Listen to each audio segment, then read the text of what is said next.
Y llegamos a la 10ª lección de nuestro estudio, 10ª lección de este trimestre, los engaños finales de Satanás. En realidad, Satanás siempre engañó. Desde su rebelión utilizó la mentira como una de sus armas y una arma que es eficaz. En esta lección tenemos mucha información, tenemos un campo muy amplio que la verdad resulta difícil sintetizar, resumir todo esto en los 7 días que venimos estudiando. Queridos amigos, bienvenidos al comentario de la lección, a un comentario que utiliza las citas del Espíritu de Profecía para ampliar el estudio que estamos llevando en nuestro folleto de la Escuela Sabática. Vamos a comenzar rápidamente para no demorar y vamos a ver precisamente nuestro texto central. Un texto que deberíamos de conocer, practicar cada uno de nosotros. Juan 17:17, santifícalos, guárdalos, sepáralos en la verdad. Tu palabra es verdad. Desde el inicio, queridos amigos, la lección ya nos presenta la forma como podemos estar seguros en medio de los engaños que Satanás está vertiendo. Es la única manera como podemos hacer frente a tantos engaños que actualmente Satanás tiene preparado para confundirnos. Santifícalos en tu verdad, nos dice Cristo en su oración. Vamos a ir recordando algunos de los engaños, pero antes quisiera que tomemos atención a estas advertencias. Apocalipsis 12:9. ¿Qué nos dice Apocalipsis 12:9? Que Satanás, a través de sus agentes, ha engañado al mundo. Y no debemos olvidar que nuestro enemigo es sumamente astuto y es grandemente superior a nosotros en inteligencia. Nosotros, queridos amigos, no deberíamos de depender de nuestra inteligencia. Hace poco leía un breve artículo de un personaje defendiendo a otro personaje y como parte de su argumento decía, consultando con diferentes personajes intelectuales, daban esta conclusión. Si mi conclusión, si mi forma de pensar, si la conclusión de las grandes personas no encaja, no cuadra con el pensamiento bíblico, queridos amigos, entonces estamos caminando, estamos tomando una decisión equivocada. No podemos depender de nuestra inteligencia. En el deseado de todas las gentes, la cita de Elena de White explica que si dependemos de nuestra inteligencia, pues estamos en un error, ya que Satanás es el ser inteligente, más inteligente creado. Entonces, estamos haciendo frente a un enemigo que es sumamente inteligente, astuto. Mira lo que dice esta cita en Testimonio para las Iglesias, en el tomo 5. Está por sobrecogernos la lucha final del gran conflicto, cuando con gran potencia, señales, milagros mentirosos y toda clase de engaño que tiene su raíz en la iniquidad, Satanás está obrando para representar falsamente el carácter de Dios. Apreciados amigos, nuevamente repito, si yo únicamente estoy basándome en mi forma de ver, en mi percepción, en mi opinión, entonces estoy teniendo un gran problema. Voy a generar un concepto equivocado de Dios, porque detrás de todo esto está el enemigo tratando de engañar, como dice Mateo 24, si es posible, aún a su pueblo escogido. Si hubo alguna vez un pueblo que necesitase un aumento constante de la luz del cielo, es el pueblo que para este tiempo de peligro Dios ha llamado a ser depositario de su santa ley y a vindicar su carácter delante del mundo. Nosotros, queridos amigos, la Iglesia Adventista, cuyo origen está en las profecías de Apocalipsis, esta iglesia necesita dependencia de la luz, y esa luz la encontramos en la Biblia, la encontramos en la palabra de Dios. Y para tener una mejor comprensión está el espíritu de profecía. Queridos amigos, ahora es cuanto más necesitamos una familiaridad con la Biblia. Por eso el texto de esta semana es clave. Solo en la palabra de Dios podremos encontrar seguridad. Aquellos a quienes se confió un cometido tan sagrado deben ser espiritualizados y elevados por las verdades que profesan creer.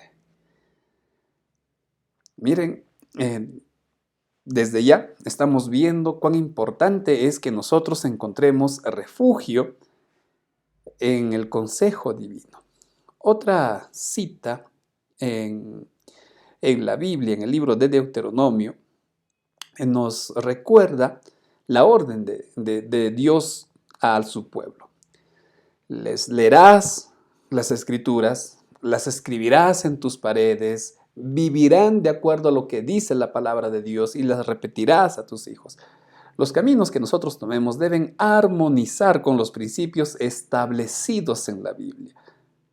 Por eso Moisés le dijo al pueblo, estas palabras, lo que está en tu Biblia, recuérdalas, estúdialas, repítelas, que tus hijos, que tu familia, o que en tu vida personal tú salgas con una promesa, tú salgas con una verdad, tú salgas con la voz de Dios en tu cabeza. En Patriarcas y Profetas encontramos esta interesante advertencia. Dios no le ha dado al hombre la libertad de apartarse de sus mandamientos. Es decir, si tú quieres vivir bien, solo tienes que confiar en Dios. Si tú confías en cualquier otro criterio, estás perdido. La única forma de vivir bien es confiar en la ley de Dios. Y eso es lo que nos dice acá. Dios no nos ha dado las opciones. Mira, hijito, tienes mi mandamiento, si quieres obedeces, si no, si no vive a tu manera y vas a vivir bien. No, el Señor había declarado a Israel, no haréis cada uno lo que le parece, sino guarda y escucha estas palabras que yo te mando hoy. Al decidir sobre cualquier camino a seguir, no hemos de preguntarnos si es previsible que el resultado traerá algún daño, sino más bien si la decisión que estoy tomando concuerda con la voluntad de Dios. Apreciados amigos, quizá esto nos resulte poco práctico para muchos de nosotros, porque a veces en las cosas complejas buscamos a Dios. Señor, ayúdame a tomar una decisión. Señor, ayúdame. ¿Acepto o no acepto este trabajo? ¿Inicio o no inicio esta relación? Señor, ¿dónde estudio? Pero en las cosas sencillas muchas veces no buscamos la aprobación o el consejo divino. Si me voy a comprar ropa, no le preguntamos a Dios, Señor, ¿esta ropa estará bien? Si voy a ir a comer, Señor, ¿estarás de acuerdo con lo que voy a comer? Porque consideramos que no son necesarias, pero eso es un error.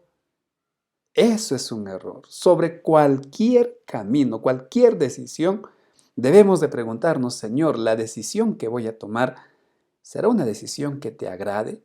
¿Será una decisión que goce de tu aprobación? Pero no lo hacemos.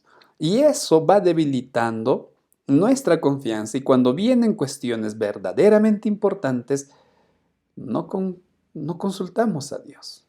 Hay camino que nos puede parecer derecho, pero su fin es camino de muerte. Entonces, como punto de partida, nuestro estudio, tenemos que comprender algo. Si yo quiero librarme, sacudirme de los engaños del enemigo, yo tengo que empaparme de la palabra de Dios, tengo que consultar a Dios, yo tengo que tener esa familiaridad con Dios.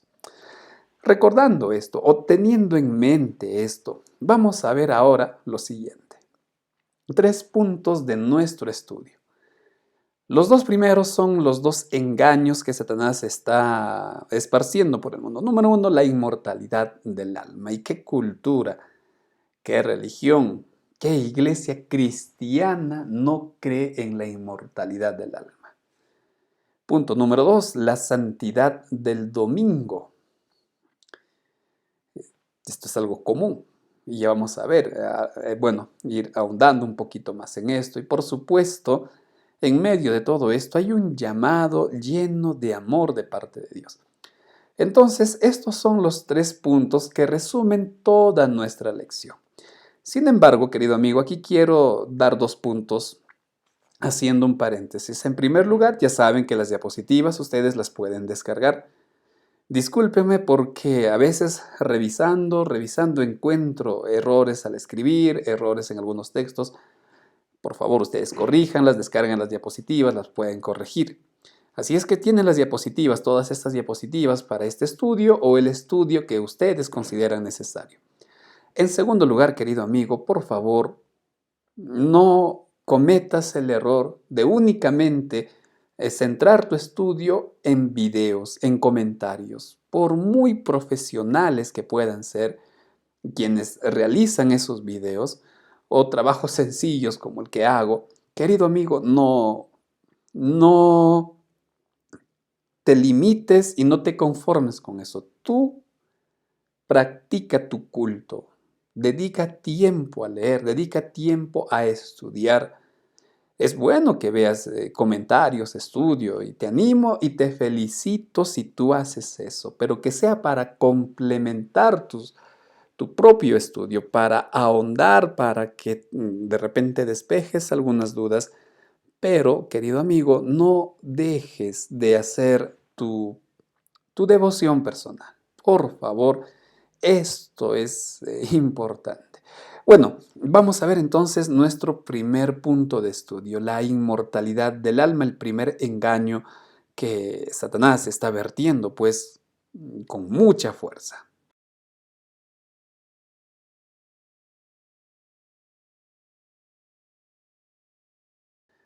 Esta mentira de la inmortalidad del alma eh, tiene muchos adeptos. El año pasado, si no me equivoco, la última lección o una de las lecciones precisamente abordó este tema, ¿qué hay después de la muerte? Y es interesante que a pesar de haber llevado un trimestre este estudio, muchos cristianos, y hablo dentro de la iglesia adventista, muchos aún abrazan esta creencia de que hay vida después de la muerte, de que hay un espíritu. Ayer veíamos la noticia, una noticia bastante triste, una pequeña que lamentablemente sufrió muerte cerebral y el día de hoy falleció. Y la conductora de las noticias decía, bueno, ya hay muerte cerebral, eso quiere decir que eh, su cerebro ha muerto y que su espíritu ya se fue al cielo. Es una creencia común esto. Y el instrumento humano es el medio que Satanás utiliza para introducir sus engaños, la mentira de la inmortalidad del alma. Es normal, es común que programas de televisión inviten, por ejemplo, a espiritistas, inviten a personas que aparentemente tienen la capacidad de tratar con lo sobrenatural. Y esto, aparte de negocio, pues es para muchos algo lógico, esto es algo atractivo, esto es algo que cautiva a las personas. Miren lo que está escrito en Historia de la Redención. Muchos tratan de explicar las manifestaciones espiritistas atribuyéndolas enteramente a fraudes y prestidigitación por parte del medio. Aquí tenemos una primera advertencia. Algunos netamente niegan todo tipo de actividad sobrenatural. Satanás, entre sus tantas formas de engañar, una de ellas es hacer creer que Él no existe, que Dios no existe, o si existe, Él no existe, Satanás. En consecuencia, todas esas actividades sobrenaturales son producto de la mera imaginación o casualidades. O si hay algún medium, algún encantador, algún adivino, es el quien engaña a las personas. Es decir, Satanás trata de decir, yo no estoy para que él pueda actuar libremente. Eso es por un lado.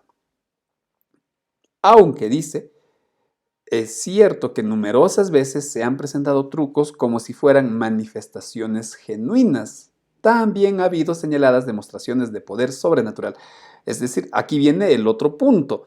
Personas que sí creen en lo sobrenatural, personas que sí creen en espíritus inmortales, en conversar con los muertos, en las almas que penan, en fin, tantas creencias.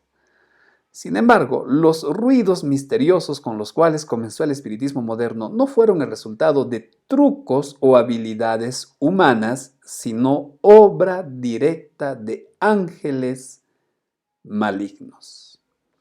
En Deuteronomio, Dios le prohíbe al pueblo: ustedes ni siquiera intenten hacer esas prácticas, ni siquiera intenten conversar con los muertos, ni siquiera intenten esas cosas. ¿Por qué? Porque están jugando con el enemigo. Mejor dicho, el enemigo está jugando con ustedes. No estás contactándote con un espíritu inofensivo de alguien que murió. Estás abriendo las puertas de tu mente a fuerzas demoníacas. Estás abriendo las puertas de tu casa a la presencia del enemigo. Y aquellos que no creen en estas cosas, que lo toman como un juego, también, porque no se dan cuenta que es el enemigo quien está detrás y los tiene cautivados. Entonces, todas estas prácticas aborrecibles o abominables para Dios, simplemente pues el Señor las prohíbe porque sabe que tú te estás entregando servido a Satanás. Son ángeles malignos que de ese modo introdujeron los engaños más eficaces para la destrucción de las almas. Muchos serán entrampados gracias a su opinión de que el espiritismo es solo una impostura humana, no es algo netamente de las tradiciones, es la costumbre. Yo no creo en esas cosas, y ahí caen en el engaño. Y cuando se enfrenten con manifestaciones evidentemente sobrenaturales, serán engañados e inducidos a aceptarlas como el gran poder de Dios. Personas que tienen problemas de salud, en lugar de buscar la ayuda de Dios, buscan la ayuda de espiritistas, buscan la ayuda de estos, como los llamamos acá, brujos, y terminan más entrampadas, más embarradas en los engaños del enemigo. Entonces, queridos amigos, uno de los engaños de Satanás precisamente es el espiritismo. Cuando en Apocalipsis 16, los versículos 13 y 14 hablan de las 3 ranas, 3 espíritus inmundos en forma de ranas, una de ellas precisamente tiene que ver con el espiritismo, que tan comúnmente está presente en lo cotidiano de nuestra sociedad, aún en nuestra familia de repente, y quizá tenemos a algunos familiares, y espero que no algún hijo, algún esposo, esposa, que ha ido a hacerse un baño de florecimiento, una limpieza, que la costumbre aquí, por ejemplo, en el Perú, las regiones andinas, es pasarle el cuy, pasarle el huevo, vamos a su ánimo, que vuelva, hay que darle un pago a la tierra. Todo eso, queridos amigos, es precisamente pues esto, el espiritismo que el enemigo ha introducido. Entonces hay que tener mucha consideración a esta advertencia. Hay que tener cuidado con las prácticas que nosotros estamos llevando en casa. No son tradiciones, queridos amigos, netamente culturales, son costumbres diabólicas. Y ese es el verdadero título, ese es el verdadero nombre, son costumbres diabólicas. Por otro lado, cuando nosotros leemos segunda de Timoteo, Pablo le dice a Timoteo: muchos de los que profesan a llamarse cristianos y no practican el cristianismo, toman la Biblia, pero no se someten a la autoridad de la Biblia. Muchos maestros no se someten a lo que dice la Biblia. Y esto encaja con la declaración de testimonio para las iglesias. Gran parte de los tristes resultados del espiritismo recae sobre los ministros de esta época porque han pisoteado la verdad y preferido las fábulas. Si tú conversas o has escuchado a predicadores que hablan del infierno, del paraíso y de los espíritus, no quieren oír lo que la Biblia dice. No todos, por supuesto, no todos, pero quienes quieren seguir creyendo esto, cierran sus oídos a la Biblia. Solo cogen algunas partes, pero no miran el todo de la Biblia. No quieren, no les interesa. Han preferido las fábulas, las tradiciones, las costumbres, en lugar de someterse a la Biblia. En ninguna parte enseña la palabra de Dios que el hombre es inmortal. Y aquí ya viene la mentira precisamente. Creer que mi espíritu sobrevive a la muerte del cuerpo carnal es precisamente creer que soy inmortal. Y esto es una aberración, porque el único inmortal es Dios. La inmortalidad es atributo exclusivo de Dios. Yo no puedo pretender tener vida separado de Dios. Yo no puedo pretender ser inmortal. Esto le corresponde a Dios. El único que tiene la inmortalidad es el que habita en la luz inaccesible, a quien ninguno de los hombres ha visto ni puede ver, a quien será la honra y el imperio eterno. Amén. Entonces, apreciados amigos, es necesario, si somos líderes, que nosotros estemos sometidos a la autoridad de la Biblia. El episodio de Rico y Lázaro, lejos de ser una parábola, tiene más los tipos de una fábula, que lamentablemente muchos han cogido como bandera para la falsa enseñanza de la inmortalidad del alma. Qué triste sería que muchos líderes no estén sometiendo su vida, su forma de pensar, a lo que dice la Biblia. Y cuando hablamos en público, cuando hablamos a nuestra iglesia, si yo tengo en mente un punto que no es claro, querido amigo, como un pequeño consejo acá, tú no puedes verter tu pensamiento, porque puedes confundir a muchos que están oyendo. Yo no puedo enseñar mi opinión. Si hay algún punto que para mí no es claro, yo no puedo enseñar eso públicamente. Hay uno que decía, valiente es aquel que dice su punto de vista en público. Discúlpeme, pero es necio, no valiente. Entonces, queridos amigos, hay que someternos a lo que dice la palabra de Dios. Y por último, sobre este tema de la inmortalidad del alma, recordemos que es Satanás que desde un principio el que ha mentido. Y al mentir, también él busca desfigurar el carácter de Dios. ¿Qué le dijo a Eva? Mira, Dios es mentiroso, Eva. Dios te está ocultando algo. Yo te voy a decir la verdad. Tú no vas a morir. Dios te está mintiendo. Y Eva en su corazón comenzó a cuestionar a Dios. En su corazón comenzó a razonar humanamente, instigado por el enemigo, creyendo que su razonamiento era mejor que el de Dios. Y Satanás lo sigue haciendo. Mucha atención a esta cita de primeros escritos. Satanás dijo a sus ángeles que hiciesen un esfuerzo por difundir la mentira que le fue dicha por primera vez a Eva. ¿Y cuál es esa mentira? Evita, tú no vas a morir. Dios te está mintiendo. Dios te está ocultando la verdad. No vas a morir.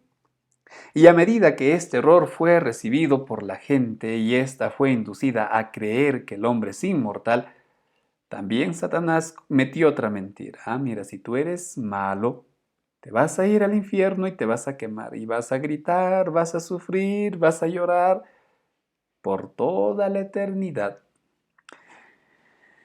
Hace un tiempo vi a un muchacho que yo creo que tenía buena intención.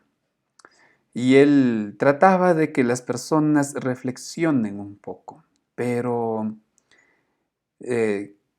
creo no se estaba dando cuenta a dónde llevaba su intención. ¿Por qué? Lo explico ahora. Porque cuando Satanás fortaleció esta mentira de la inmortalidad y que los malos se van a ir al infierno, entonces Satanás preparó el camino para que la imagen de Dios sea desfigurada. Como dice acá, señala a Dios como un tirano vengativo que hunde en el infierno a todos los que no le agradan y les hace sentir su ira por siempre, y mientras ellos sufren, gritan, se lamentan, se retuercen de dolor en las llamas eternas, Dios está feliz en su trono diciéndonos, como decimos nosotros, no, yo te lo dije, yo te advertí, tú no haces caso, la vida es rebelde, terco, tú siempre hay después que yo no quiero, ya pues ahora sufre. Y por la eternidad, ¿qué clase de Dios es ese? Y volviendo a lo que les hablaba de este joven, él preguntaba, y en medio de su reflexión a los que les decía, ¿tú crees, no crees en Dios, que castigo y todo? Por acá les decía, mira, la Biblia dice que aquellos que se han burlado de Dios, aquellos que han rechazado a Dios, van a quemarse por toda la eternidad y arrepiéntete. Y asustaban, ¿no? Imagínate si tú alguna vez has tenido una quemadura, y espero que no, pero lamentablemente muchos han tenido quemaduras fuertes. Es un dolor horrible, es un dolor horrible. Y eso no pasa en unos minutos, en una hora, ¿no? Eso queda días, semanas, pueden ser de agonía. ¿Cómo Dios puede ser un Dios de amor cuando millones de sus hijos son atormentados por siempre? Entonces las personas quedaban atemorizadas. ¿Alguna vez te has quemado? Sí. Ahora imagínate que eso nunca para y ellos quedan asustados. ¿Qué es lo que está consiguiendo Satanás? Desfigurar el carácter de Dios. Este sabía que si este error, dice en esta última parte que está en rojo, era recibido, Dios sería odiado por muchos, temido en el sentido de que no aman, sino Dios les asusta, y en vez de ser amado y adorado, sería repudiado prácticamente. Y esa es una de las razones por la que muchas personas tienen un concepto equivocado de Dios. Queridos amigos, hay que tener en cuenta que este engaño, para nosotros de repente es claro, no, sí, pastor, esto es un engaño, yo no creo. Pero aún en nuestra familia hay personas que siguen creyendo en esta mentira, que nos hace estar en contacto con el demonio, que al final desfigura nuestro concepto de Dios y que a veces nosotros, por no querer someter nuestro orgullo a la palabra de Dios, terminamos esparciendo esta mentira. La inmortalidad del alma. Vamos a ver ahora la segunda mentira, que es la santidad del domingo. Ojo, el día domingo siempre ha tenido un carácter religioso para muchas culturas. El día domingo, sobre todo, era un día en el cual se veneraba al sol. Y estas prácticas, lamentablemente, permearon la religión pura y corrompieron al pueblo de Dios, es lo que dice Ezequiel. Y no solo Ezequiel, si ustedes tienen su lección a la mano, habrán visto este estudio precisamente el día martes 30. Ezequiel y Reyes hablaban de las prácticas de adoración dentro del templo, ancianos del pueblo de Israel adorando al sol. Entonces, esta costumbre de adorar ídolos y hacer del día domingo un día especial siempre ha sido algo común. Bueno, recordemos que Satanás busca confundir, copiar a Dios. Dios estableció el día sábado desde la creación y Satanás dijo, bueno, yo tengo el domingo. Y el domingo lo voy a hacer más interesante de lo que el hombre hace el sábado. Y eso es lo que hizo. Sobre todo allá en las primeras edades de la iglesia cristiana. Hablamos del siglo III, cuando Constantino, no, del siglo IV, perdón, cuando Constantino se hace cristiano. Bueno, él nos hizo cristiano por devoción, él nos hizo cristiano por ser piadoso, él se hizo cristiano porque entre sus tantas estrategias Roma se estaba dividiendo Habían muchos cristianos y una forma de unificar al imperio se dio cuenta él es a través de la religión. Entonces dijo, fácil, yo me hago cristiano, todos contentos, mezclo un poquito de aquí, un poquito de allá, todos felices, y se hizo cristiano. Inventó el sueño de la Pax Romana y en fin, esta es una historia amplia, por eso dije al inicio, tenemos muchísima información. Entonces Constantino, para agradar a los cristianos, que es de acuerdo a los primeros padres de la Iglesia Católica, ni siquiera católica, de la Iglesia cristiana, los primeros padres, guardaban el día sábado. Hay muchos libros históricos que hablan que la Iglesia cristiana guardaba el día sábado. Pero como para los romanos el día domingo era un día festivo, no sagrado, era un día festivo, entonces él dijo, bien, los cristianos con su sábado y los paganos con el domingo. Al final de cuentas, cada uno tranquilo. Y eso es lo que hizo Constantino, declaró el día domingo como un día especial para todos. Ya seas cristiano o no, tú te ibas a beneficiar de ese descanso en el domingo, por así decirlo. Vamos a ver lo que está escrito en Historia de la Redención. Constantino, pagano, aún promulgó un decreto para apoyar la observancia general del domingo como festividad pública en todo el Imperio Romano. Después de su conversión, siguió siendo un ferviente abogado del domingo, y su edicto pagano fue puesto en vigencia en provecho de su nueva fe. Pero el honor manifestado hacia ese día no era suficiente para impedir que los cristianos consideraran que el sábado era el día santo del Señor. Lo que ya dije hace un momento, hay muchos libros que dan fe que la iglesia cristiana en sus orígenes guardaba el día sábado, no el día domingo. Había que dar otro paso más. El falso día de reposo debía ser exaltado para lograr su igualdad con el verdadero. Y acá miren, existe lo siguiente. Mientras que el día domingo se tornaba un día festivo, de celebración, de alegría, al día sábado comenzaron a darle el carácter que los judíos le daban al sábado. Es decir, no hagas esto, no hagas lo otro, no es así, no mires, no camines, no pienses, nada. Entonces los cristianos comenzaron a sentir por culpa de sus líderes, motivados por el catolicismo, que el día sábado era tedioso, aburrido, cansado, pero el día domingo, familiar, celébralo, alégrate. Entonces el día domingo comenzó a ser más exaltado. Pocos años después de la promulgación del decreto de Constantino, los obispos de Roma le dieron al domingo el título de Día del Señor. Y cogen para esto Apocalipsis, cuando Juan dice, estando yo en el día del Señor en la isla de Patmos, el Señor se me presentó, y no hay ningún asidero, no existe ni en segunda de Apocalipsis siquiera que el día del Señor es el día domingo, no hay.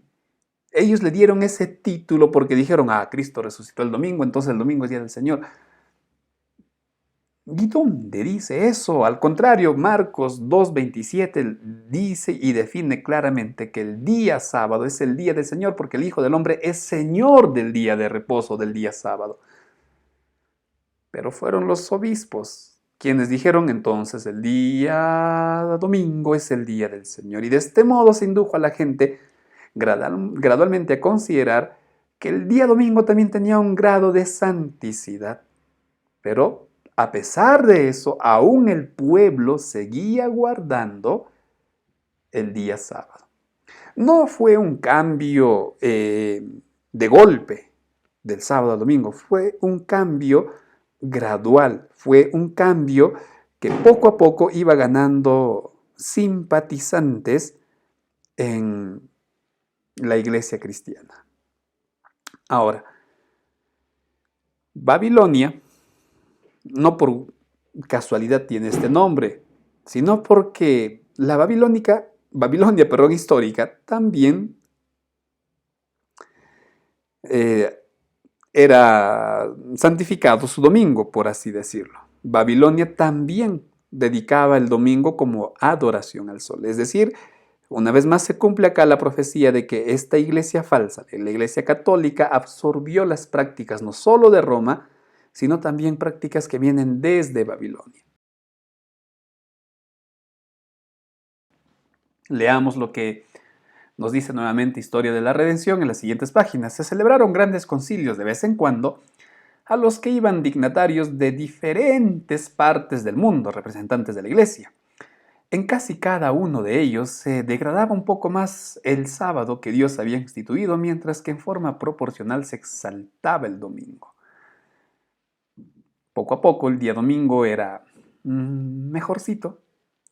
Como dije hace un momento, Satanás dijo, bueno, tú has creado el sábado y yo voy a hacer que la gente ame el domingo, que la gente disfrute el domingo, que sea el día de los amigos, de salir al campo, de pasear, de pasar en familia, que amen el domingo. Y eso es lo que hicieron. De este modo, la festividad pagana finalmente llegó a ser honrada como una institución divina, mientras el sábado de la Biblia se declaró reliquia del judaísmo. ¡Ah!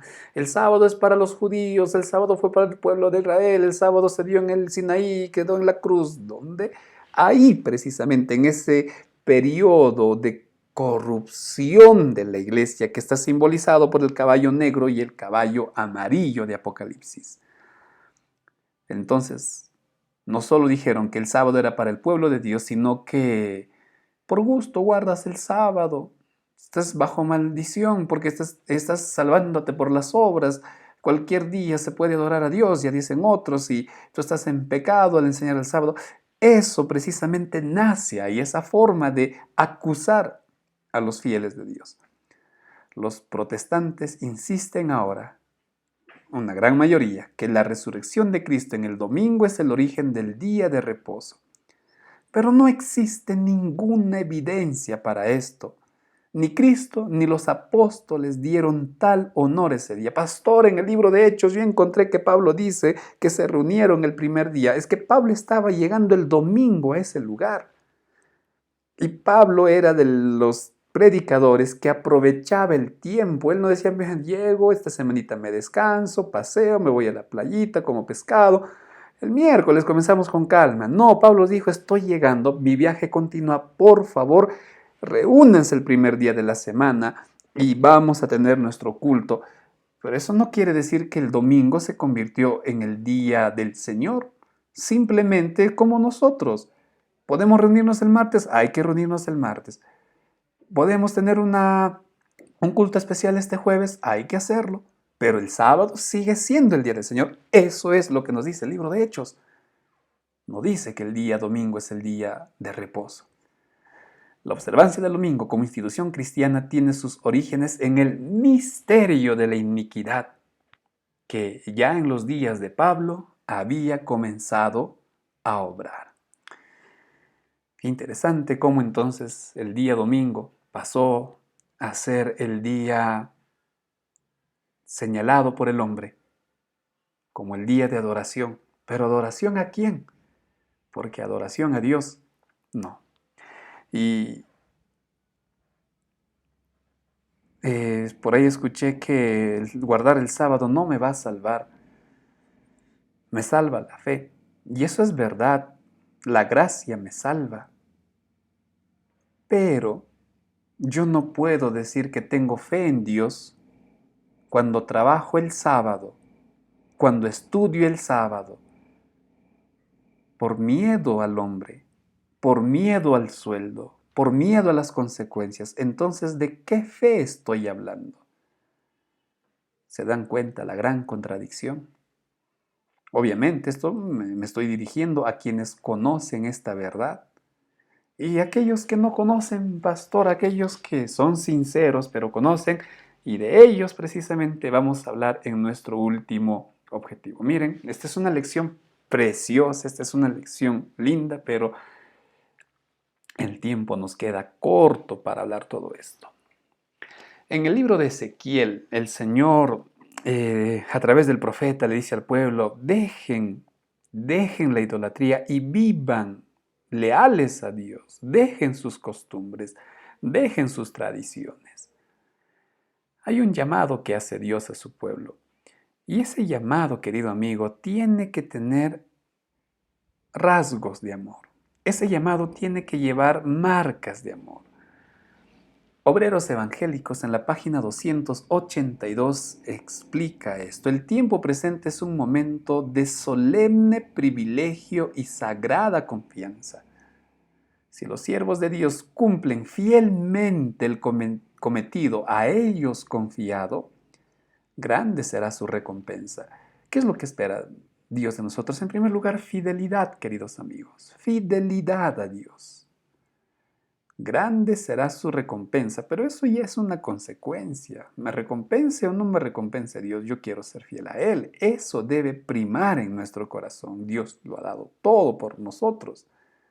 Y lo mínimo que nosotros podríamos hacer es ser leales a Dios.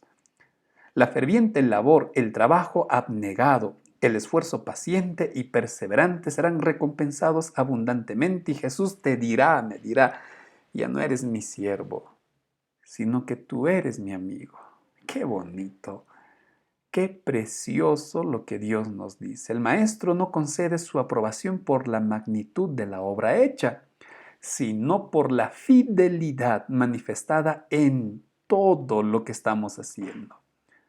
No son el resultado que alcanzamos, sino los motivos por los cuales obramos lo que más importa a Dios. Él aprecia sobre todo la bondad y la fidelidad. ¿Qué es lo que nos pide Dios a nosotros? Fidelidad, queridos amigos, fidelidad. Y para esto tengo que remontarme a lo que leímos en la introducción. Santifícalos en tu verdad. Santifícalos en tu palabra. Dios, en otras palabras, va a santificar, transformar mi vida, me va a ayudar a ser fiel a Él en la medida que yo oro, en la medida que yo estudio su palabra, pero también cuando yo predico. Miren lo que dice Apocalipsis 18:4. Tenemos un llamado que dar al mundo y nuestra obra debe estar caracterizada por el amor. Muchos se conforman y dicen, pastor, Dios tiene sus ovejas en otro redil. Entonces, ¿para qué les predico? Entonces, ¿para qué salgo si Dios está teniendo sus ovejitas en otras iglesias? Sí, hay cristianos sinceros, así como hay adventistas. También hay cristianos sinceros en otras iglesias. Pero a esos cristianos nosotros tenemos que hablarles con amor. ¿Qué dice Apocalipsis 18:4? Salid de ella, pueblo mío, salgan. Pero no es una confrontación. Pastor, hay que predicar la verdad, el evangelio eterno, el mensaje de los tres ángeles, no hay que tener miedo, hay que decir las cosas como son, no hay que callar, la iglesia ya no predica, la iglesia ya no habla, la iglesia tiene miedo, que los infiltrados, ¿de habrán sacado los infiltrados jesuitas? Bueno, en fin, hay que predicar. Felicitaciones, pero hay que predicar con amor. Hay que predicar con empatía. Hay que predicar como lo haría Cristo. Hace poco visitamos a una mamá que su hija se suicidó. ¿Y cuál es el mensaje de la Iglesia Católica? No vamos a hacerle misa, no vamos a hacer oración porque está en pecado y ya se fue al infierno. La mamá llora. ¿Y qué le voy a decir yo? Mira, tú seguro te has equivocado, has hecho mal, pues una mala mamá, por tu culpa se ha suicidado, un mal papá, porque no puede ser la verdad. Pero así yo la voy a conducir a Cristo. Así yo la voy a llevar a Cristo para que Cristo sane su corazón. No se trata solo de decir la verdad, se trata de, si es posible, llorar con esa persona, abrazar a esa persona. Nuestro mensaje tiene que ser verdadero, puro. Pero como dice el apóstol Pablo, ¿de qué sirve que yo hable lenguas, incluso angelicales, cuando hablo sin amor? Miren esta cita, reflejemos a Jesús. La obra de los siervos de Dios debe realizarse ferviente y rápidamente. Debemos ser valientes testigos de la verdad. Sí, hay que ser valientes porque también estamos enfrentando una cultura demasiado secular, una cultura que abiertamente se burla de Dios, que está yendo en sentido contrario al camino de Dios, y hay que ser valientes, sin nada que ensombrezca su semblante, dice. Nosotros con las cabezas levantadas, iluminados con los rayos del sol de justicia que brilla sobre nosotros, alegres, porque nuestra redención está cerca, salimos a proclamar el último mensaje de misericordia al mundo. Si hay algo que el mundo necesita, querido amigo, es amor. Mas no el amor del corazón humano, sino el amor de Dios. Si hay algo que tu vecino, si hay algo que tu jefe, que tus trabajadores necesitan, es amor. Tenemos que hacer un llamado. Pero ¿cómo van a conocer ellos del amor de Dios si no es a través de nosotros? Hay que ser valientes, pero esa valentía, esa fidelidad, esa firmeza, querido amigo, en realidad tiene que ser reflejada en lo más íntimo de nuestras vidas, ahí cuando nadie nos ve, cuando estamos rodeados de personas que no nos conocen, que nadie nos podría acusar porque nos conoce, ahí es donde se ve esa valentía ante Dios. Qué fácil es pararse en la iglesia y amonestar, pero mi fidelidad, mi valentía debe de ser probada en esos momentos cuando solo el ojo de Dios alcanza a verme. Hay que tener bien en claro, o muy claro, esta idea, querido amigo. Y por último, consideremos lo siguiente. Recuerda que debemos evaluar nuestra vida a la luz de la palabra de Dios y así abandonar todo engaño. ¿Qué nos dice Apocalipsis? Salgan de ella. En otras palabras, ¿por qué no invertir esto? Que salga de nuestra vida, de nuestra familia, toda clase de inmundicia. Ojo a lo que dice Mensajes Selectos en el tomo 3. Cuando Jesús comenzó su ministerio público, Él limpió el templo de su sacrílega profanación. Casi el último acto de su ministerio nuevamente fue limpiar el templo. Así es la obra final que se haga para la amonestación del mundo. ¿Qué cosa tiene que limpiar Dios en tu vida, querido amigo? ¿Qué aspectos tiene que limpiar Dios en tu hogar? Si Cristo entraría a mi hogar, se ceñiría el manto y comenzaría a echar: esto, hijo, te hace daño, esto te destruye. Tu casa tiene que ser llamada casa de oración. Tu casa tiene que ser casa del Señor. ¿Habría cosas que Dios tiene que limpiar? Por eso envía ese mensaje que acompaña al segundo ángel: salid de ella, pueblo mío. Así como Dios llamó a los hijos de Israel a salir de Egipto, así también nos llama a nosotros para dejar, abandonar, para echar esas costumbres, para que no adoremos a la bestia, para que no adoremos la imagen de la bestia. Dios quiere tu salvación, querido amigo, y el enemigo solo quiere tu destrucción. Él está perdido, él ya fracasó, pero Él quiere llevarte. ¿Cómo respondes al llamado de Dios? Sal, hijo, te dice. Bota esas cosas. Permíteme purificar tu hogar. Permíteme purificar tu vida. ¿Cuál sería tu respuesta, querido amigo, al deseo que Dios tiene en tu vida? Pasamos a ver esta última parte. ¿Qué hacer? Personalmente, 2 puntos que quisiera resaltar. Primero, todo seguidor de Dios debe estar familiarizado con la palabra de Dios. Nuestros pensamientos y estilo de vida estarán sujetadas a la autoridad de la Biblia. Santifícalos en tu verdad. Y solo la palabra de Dios es verdad, querido amigo. Ese concepto tan errado de que la verdad es relativa no tiene origen en Dios. Ese es un concepto que el enemigo con éxito está sembrando. Número 2, hacer un llamado a quienes están viviendo en el error, y este llamado tiene que ir acompañado con el amor de Dios, como quien desea salvarnos y salvar a otros. Hay que ser valientes, ¿sí? Pero también con una voz de amor. Querido amigo, y nuevamente lo que hablé al momento de ver los objetivos, no dejes de estudiar tu Biblia. La próxima lección es bastante interesante, el sello de Dios y la marca de la bestia, una lección apasionante. Pero estudia, por favor, tu lección, estudia tu Biblia, no dejes de estudiarlo. Apreciados amigos, de esta forma, bueno, hemos desarrollado este estudio un poco rápido, corriendo de repente en algunos momentos, pero de alguna manera espero que este comentario les ayude a ahondar, les ayude a profundizar en sus estudios. Para mí, queridos amigos, es una alegría poder compartir este material con ustedes. Y si tú consideras que es válido, por favor, compártelo.